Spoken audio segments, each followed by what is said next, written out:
विरल भक्ति, विश्वास और करुणा के साथ में यदि भगवान शिव की कथा का रसपान कर रहे हैं तो ये निश्चित है कि शिव कृपा होती जरूर है। कथा मंडप में ही विराजमान संत साधु ब्राह्मण जन गुरुजन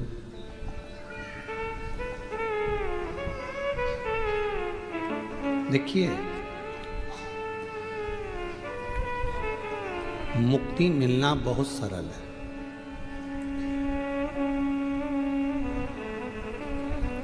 थोड़ा दान कर लो, पुण्य कर लो, सत्कर्म कर लो, भजन कर लो, कीर्तन कर लो, मंत्र जाप कर लो, नाम जाप कर लो, कीर्तन कर लो, भूखे को भोजन करा दो, प्यासे को पानी पिला दो तो मुक्ति मिल जाएगी।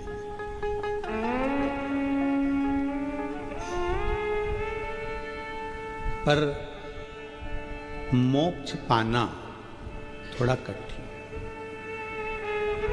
मोक्ष से मतलब है कि फिर संसार सागर में हमारा जन्म ना हो, फिर हम पैदा ना हो, फिर वापिस ना आए, फिर ना जाए। पुनरपि जननम पुनरपि मरणम के प्रपंच से हम बाहर निकल जाए, और ये बहुत कठिन है।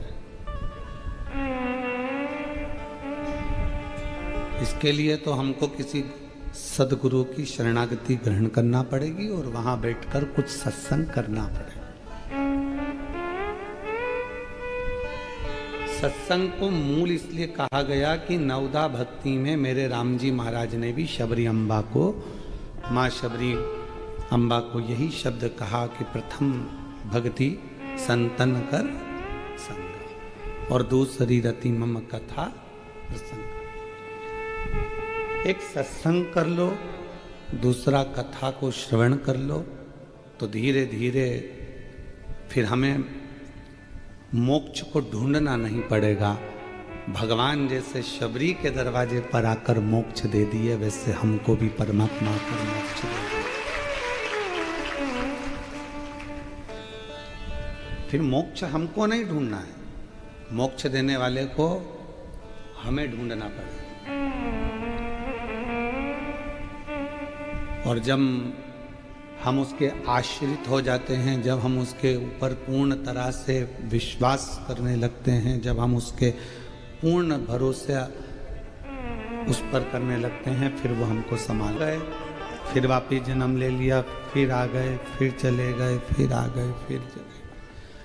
पुण्य पूरे हो गए, मृत्युलोक में फिर फेंक दिया।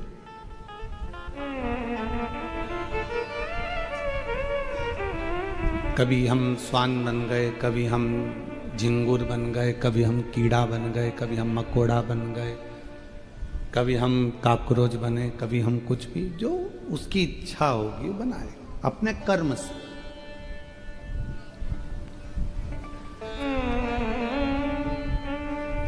अभी 1 मिनट की फुर्सत नहीं है संसार के लोगों को, पर इसके बाद का जो जन्म होगा एकदम फिक्र। टाइम ही टाइम तेरे पास में, इधर घूमना उधर घूमना, गली गली जाते फिरना, फिर कोई काम।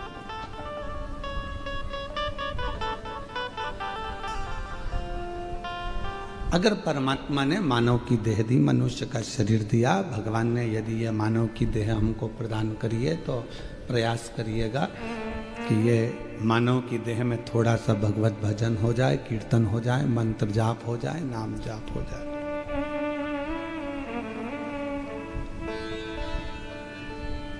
हम उसके लिए समय निकालेंगे तो फिर वो भी हमारे लिए समय निकाल कर हमको कुछ अच्छा दे।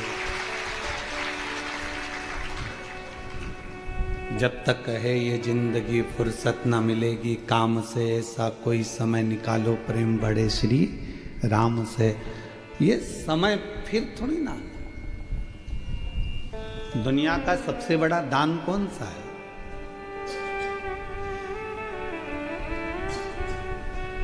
दुनिया का सबसे बड़ा दान कौन सा है? तो कहा कि अन्नदान, वस्त्र दान, मुद्रा दान, स्वर्ण दान, कन्या दान, गौ दान, इन सभी दानों में सर्वश्रेष्ठ दान कौन सा है? तो कहा समय का दान सबसे श्रेष्ठ है। शिव महापुराण की कथा कहती है कि समय का दान क्यों श्रेष्ठ है? तो कहा समय का दान इसलिए श्रेष्ठ है, गाय तुम और खरीद के दान कर सकते हो, धन तुम्हारे पास हो रहेगा तो दान कर, धन गाड़ी बंगला सब दूसरी बार दे दोगे, पर समय नहीं दे पाओ। जो तुमने समय एक बार जो परमात्मा को दिया वो,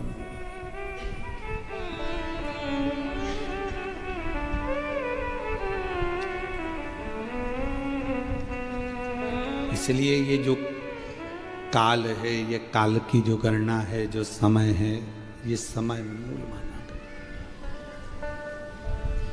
ये तुमने जो दिया परमात्मा को, क्या शबरी अम्बा से पूछा भगवान राम ने कि शबरी मातंग बाबा ने शबरी अम्बा से पूछा कि तू रोज रंगोली डालती है, रोज रोज रंगोली डालती है, रोज रोज तू फूल की सेज बिछाती है, भगवान तो आते नहीं है, फिर तू रंगोली क्यों डालती है?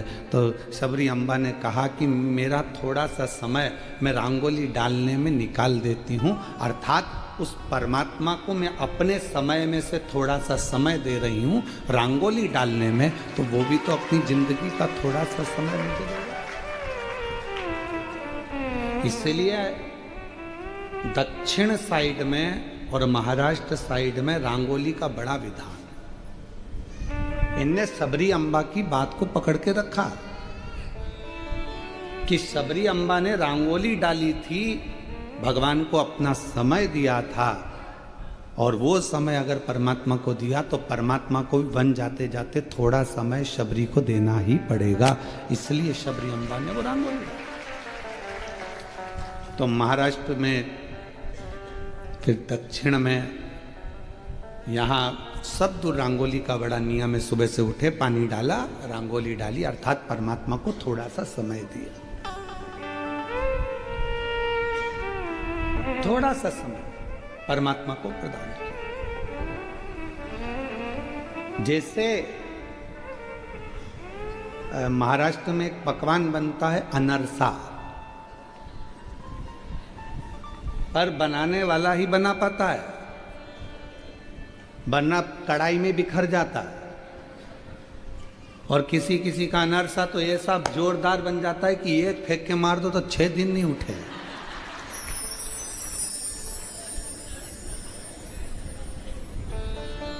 और फिर उसको पत्थर से दो-दो के पीस के फिर खाना पड़ता है। वो अगर मुंह में रख लिया तो गलने में भी कम से कम 5-7 मिनट लेता है। तो क्या ऐसा क्या खा लिया? तो क्या अनरसा खा लिया? तो कहा बनाने वाला होशियार नहीं था, वरना अनरसा तो जैसे कढ़ैया में बिखरा हुआ रहता है, जाल जाल पड़े होते हैं, वैसे मुंह में जाते ही से ही घुल जाता है, वो अनरसा कहलाता है। बनाने वाला जोरदार होना चाहिए, अर्थात सद्गुरु ऐसा होना चाहिए जिंदगी में कि सत्संग की कढ़ाई में जब तुम्हें डाले, और केला और चावल का आटा कितना मैश करना है उसको मालूम होना चाहिए। मतलब उसको ये अंदाजा होना चाहिए कि शुगर की मात्रा, शक्कर की मात्रा सब कितनी होना चाहिए, कितना लेओगे आप, कितना ग्रहण करोगे आप।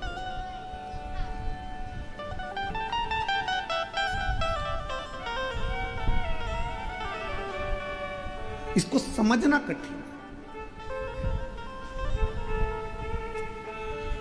महाराज शिव कथा कह रही है कि एक सतगुरु सब कुछ बराबरी में रखता है। तो मातंग बाबा ने पूछा कि तुम ये रंगोली क्यों डालती हो शबरी?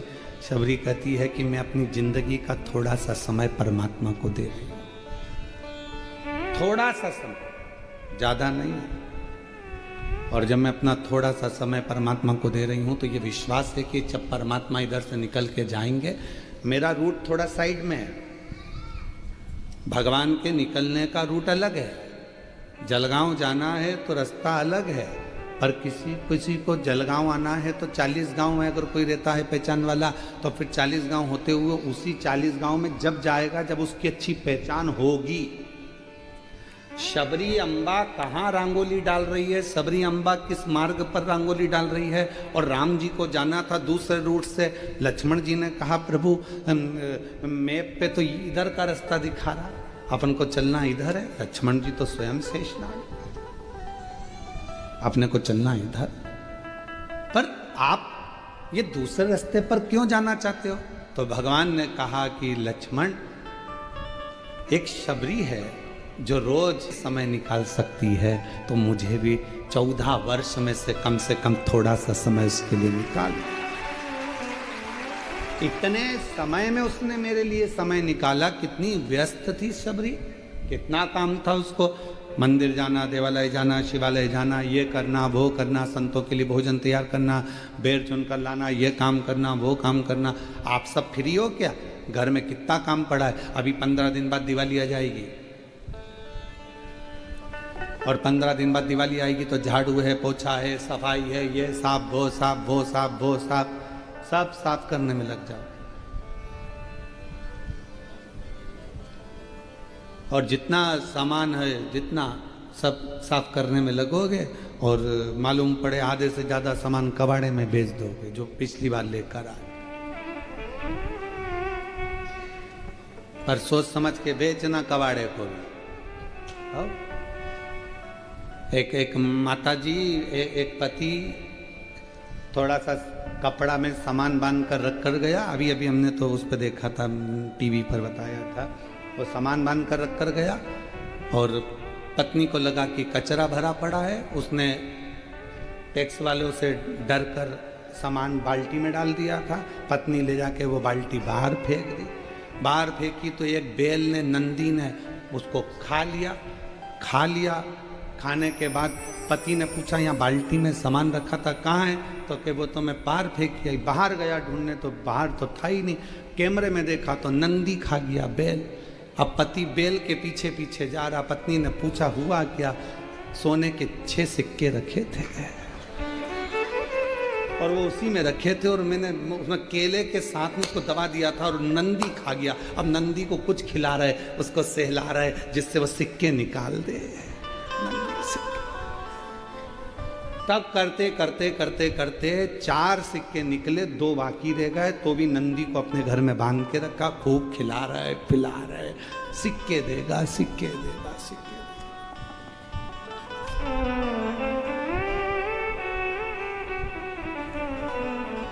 अब किसके पास समय? क्या शबरी अम्बा के पास समय था? नहीं। राम जी के पास क्या समय था? नहीं। उनको जाना था मार्ग पक्का कर कर राम माँ सीता जी को ढूंढने के लिए। कितना टेंशन होगा। धर्म पत्नी नहीं है साथ में, विचार करिएगा जरा। और तो भी इतनी बड़ी चिंता में, टेंशन में रहने के बाद भी शबरी अम्बा के दरवाजे पर चले गए, अलग से रूट निश्चित कर कर। आप आए नहीं और सुबह हो गई, मेरी पूजा की थाली धरी की धरी रह गई। आप आते नहीं, अपराध मेरा बताते नहीं, मेरी पूजा में कौन सी कमी रह गई। आप आए नहीं और सुबह हो गई। क्या शबरी अम्बा अलग पथ पर है। राम जी कह रहे हैं कि मुझे जाना पड़ेगा, वहाँ पहुँचना पड़ेगा, वहाँ जाना मेरा काम है, क्योंकि उसने मेरे लिए समय निकाला। आपके घर पर भी कितना काम पड़ा है, कितनी व्यस्तता है, कितना समय आप लगा कर बैठे हो, उसके बाद भी अगर समय निकाल कर आप लोग यहाँ आ रहे हैं, तो एक ना एक दिन मेरे भोले बाबा को तुम्हारे यहाँ भी समय निकाल कर जाना ही पड़ेगा। तुम्हारे दरवाजे पर पहुँचकर तुम्हारा दुखड़ा मिटाना ही पड़ेगा। दुनिया का सबसे बड़ा दान समय का दान है। तुम्हारे घर के बुजुर्ग को तुमसे प्रॉपर्टी चाहिए क्या? बोलो, जम के बोलो। तुम्हारे घर के बूढ़े माँ बाप को तुमसे गाड़ी चाहिए क्या? तुम्हारे घर के बुजुर्ग माँ बाप को तुमसे कपड़े चाहिए क्या? तुम्हारे घर के बुजुर्ग माँ बाप को तुमसे अंगूठी, चैन, मंगलसूत्र कुछ चाहिए क्या? नहीं। घर के बुजुर्ग माँ बाप को अगर चाहिए तो तुम्हारे समय का दान चाहिए। थोड़ा सा समय हमको दे दो बेटा, थोड़ा बैठ जाया करो, आ जाया करो, बातचीत कर लिया करो। हम किसी से, कोई रिश्तेदार जाता है तो उससे कहते हैं भाभी और आना, काकी जी और आना, तुम्हारे आने से अच्छा लगता है। पर मतलब उसने तुमको समय दिया। अब वो काकी जी तुम्हारे यहाँ आई, काकी जी क्या जाओगे कि नहीं जाओगे?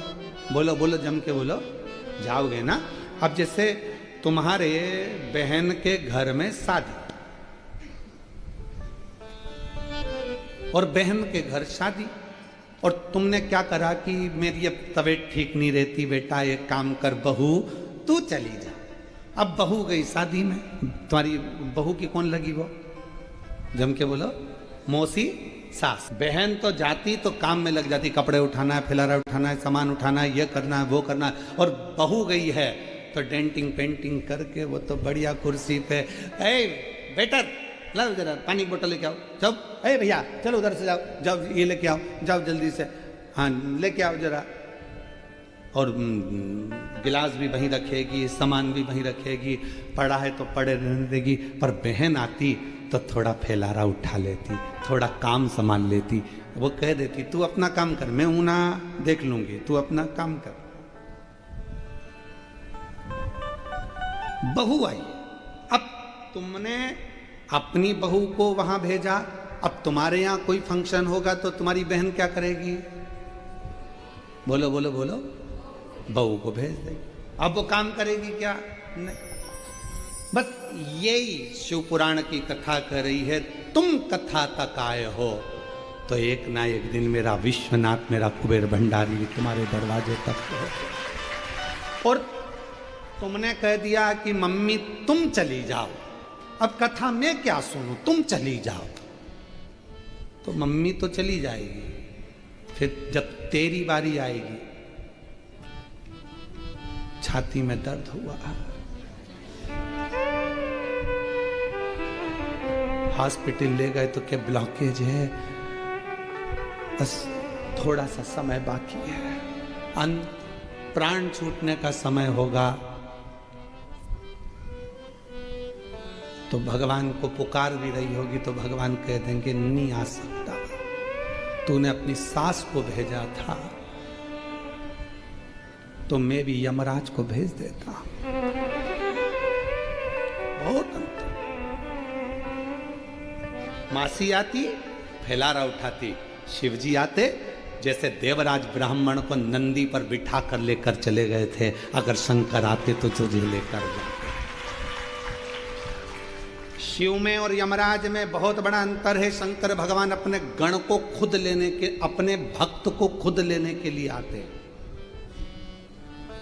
भगवान नारायण के जो भक्त प्राणों को त्यागते हैं उनको लेने के लिए पार्षद आते हैं। ब्रह्मा जी के भक्त प्राणों को त्यागते हैं, उनको लेने के लिए पार्षद आते हैं। पर भगवान शिव अपने भक्त को लेने के लिए खुद आते हैं, नंदी पर बिठाते हैं, लेकर जाते हैं। अब शिव आते तो तुम्हें लेकर जाते, पर नंदी पर शंकर लेकर जाते, पर यमराज आएगा तो वो तुमको ऐसे लेकर जाएगा?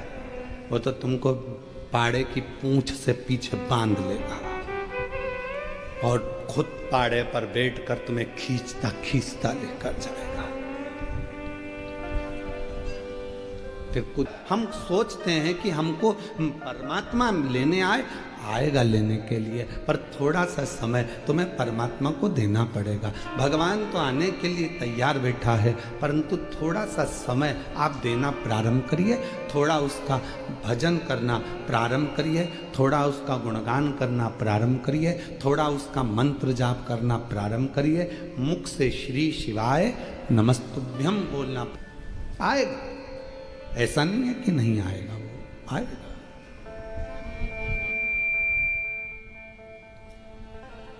आपको बस केवल उससे पुकारते रहना।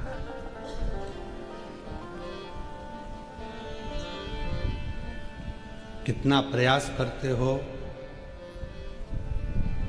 मोबाइल अगर काम नहीं करे तो बेचैन हो जाते हो। बोलो सही।